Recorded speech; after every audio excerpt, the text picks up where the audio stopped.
Doctor Muhammad Yunus সরকারের যে কর্মকাণ্ড এটি নিয়ে মানুষের বিরক্তি ক্রমশ বাড়ছে। আজকে 11 তারিখে যখন এই ভিডিওটি করছি, আজকের দিনের খবর হলো গত 3 দিন ধরে ঢাকা ময়মনসিংহ যে মহাসড়কটি এটি বন্ধ আছে। শ্রমিকরা আন্দোলন করছেন এবং একটি গার্মেন্টসের শ্রমিক মাত্র আন্দোলন করছেন, এবং এই একটি গার্মেন্টসের যে শ্রমিকদের আন্দোলনের কারণে পুরো রাস্তা 3 দিন যাবৎ বন্ধ। এবং উত্তরা থেকে টঙ্গী, টঙ্গী থেকে সেই গাজীপুর, গাজীপুর থেকে ময়মনসিংহ, এবং ময়মনসিংহ যাওয়ার পথে অন্য যেগুলো বাইপাস সড়ক রয়েছে, নেত্রকোনা রয়েছে, জামালপুর রয়েছে, তারপরে অনেকে আবার সুনামগঞ্জ যায়, কিশোরগঞ্জ যায় ওই রাস্তা দিয়ে। তো এই পুরো রাস্তাটা বন্ধ আছে। কোনো কোনো গাড়ি 12 ঘন্টা, 13 ঘন্টা, 14 ঘন্টা, এমনকি 3 দিন যাবত দেখা যাচ্ছে যে অনেক গাড়ি পার হতে পারছে না। যারা ওই গ্রামাঞ্চল থেকে শাকসবজি এনে ঢাকাতে বিক্রি করবেন, তাদের শাকসবজি পচে গেছে। অনেকে গ্রাম থেকে মুরগি নিয়ে আসছিলেন, তাদের সেই গাড়ি সহ ট্রাক সহ মুরগিগুলো সব যাকে বলে মরে গিয়েছে।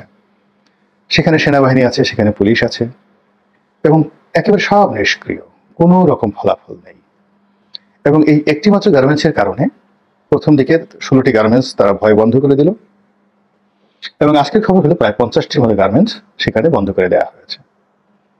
এবং গত এই সরকার ক্ষমতা আসার পর 2.5 মাস ধরে সাভার, আশুলিয়া, গাজীপুর, টঙ্গী এই এলাকাতে যারা শিল্প কলকারখানার মালিক, তাদের জীবনে রীতিমতো বিভীষিকা নেমে এসেছে। ব্যাংক বন্ধ, বিমা বন্ধ, লোন বন্ধ, আমদানি বন্ধ, প্রোডাকশন বন্ধ, বায়ার চলে যাচ্ছে, শত শত কোটি টাকার ব্যাংক ঋণ, এগুলো মাথায় নিয়ে মালিকরা তাদের যাকে বলা হয় আকুতি কাউকে জানাতে পারছে না। এখন ধরুন যে গার্মেন্টসটি বন্ধ হয়ে আছে, আর তার জায়গায় আপনি চিন্তা করুন, তারা 4 মাসের বেতন দিতে পারছে না। এখন যারা বেতন দিতে পারছে না তারা অসহায়, এবং যাকে বলা হয় দিন আনে দিন খায় মজুর শ্রমিক, তাদের দুঃখ কষ্টের কোনো শেষ নাই। কিন্তু যে ভদ্রলোক 4 মাস ধরে বেতন দিতে পারছেন না, যদি তার গার্মেন্টসে প্রতি মাসে 10 কোটি টাকা বেতন হয় বা খরচ হয়, তো 4 মাসের বেতন তাকে যদি দিতে হয় 40 কোটি টাকা তার এই মুহূর্তে লাগবে।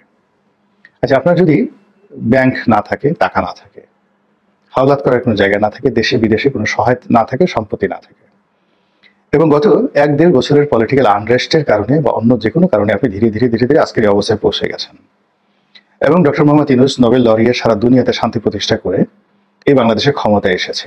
মালিক হিসেবে এই 40 কোটি টাকার জন্য পুরো ঢাকা ময়মনসিংহ রাস্তা বন্ধ করে রেখেছে লোকজন, আর আপনি পালিয়ে বেড়াচ্ছেন, ব্যাংকের কাছে যাচ্ছেন, আমাকে সম্পত্তি নাও বা যে কোনোভাবে আমাকে বাঁচাও, তোমার সাথে 10 বছর 20 বছর ব্যবসা বাণিজ্য করেছি, বাঁচাও।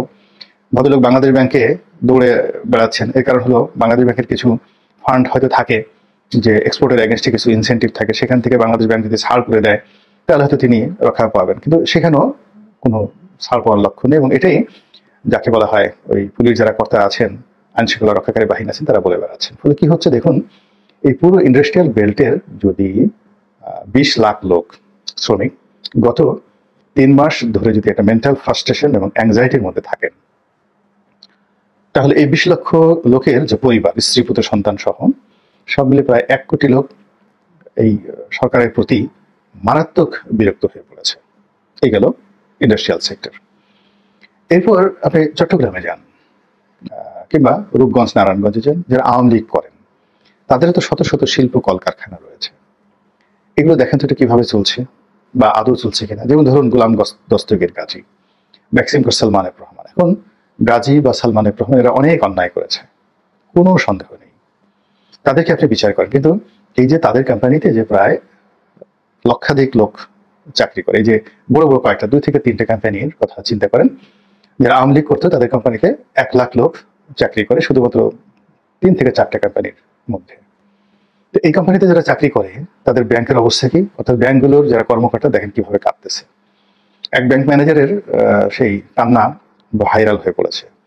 তিনি বলেন যে আমি এই ব্যাংকের ম্যানেজার হিসেবে এতদিন যাবত এখানে আছি, কাস্টমার আসতেন, সালাম দিতেন, আমার সাথে বসতেন, কথা বলতেন, এখন তারা এসে আমাকে গালাগাল করেন, আমি তাদের ভয় পালিয়ে থাকি, এ জীবন তো জীবন না বলে তিনি হাউমাউ করে শিশুর মতো কাঁদলেন। একটা ব্যাংক ম্যানেজার, কখনো দেখেছেন এই ঘটনা? ব্যাংকে টাকা নেই। এখানে ইসলামী ব্যাংক থেকে শুরু করে ইসলামের ব্যাংকগুলো, এরপরে আরো বেশ কয়েকটি দুর্বল ব্যাংক থেকে শুরু করে পুরো ব্যাংকিং সেক্টরে এই 3 মাসে 1 সুতাও মানে সমস্যার সমাধান হয়নি, বরং সমস্যা বেড়েছে। কিন্তু এই কর্তা ব্যক্তি যারা আছে তারা কোনো মাস্টার প্ল্যান দিতে পারছেন না।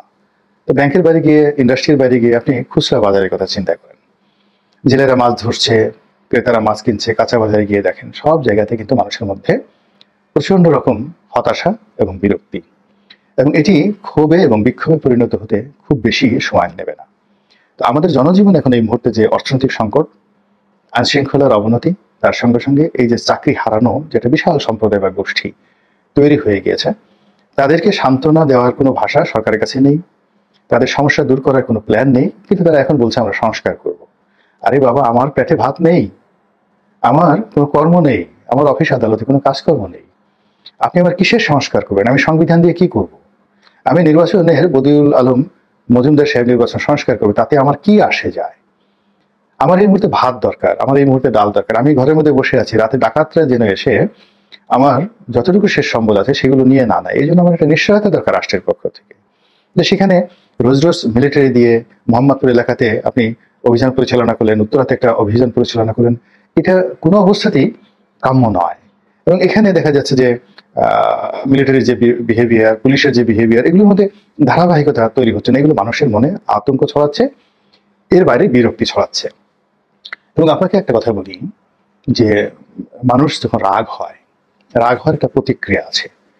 তো এই প্রতিক্রিয়ার চাইতেও মানুষ যখন বিরক্ত হয়, সেই বিরক্তির পরিণতি কিন্তু খুব খারাপ হয়। এখন শেখ হাসিনার প্রতি আমাদের ক্রোধ ছিল, ক্ষোভ ছিল, বিক্ষোভ ছিল, আমরা তার পতন চেয়েছি। কিন্তু তার প্রতি আমাদের যে বিরক্তি, সেই বিরক্তি দুই তিনটে জায়গাতে সীমাবদ্ধ ছিল। তিনি খুব খোঁটা দিয়ে কথা বলতেন, আজে বাজে কথা বলতেন।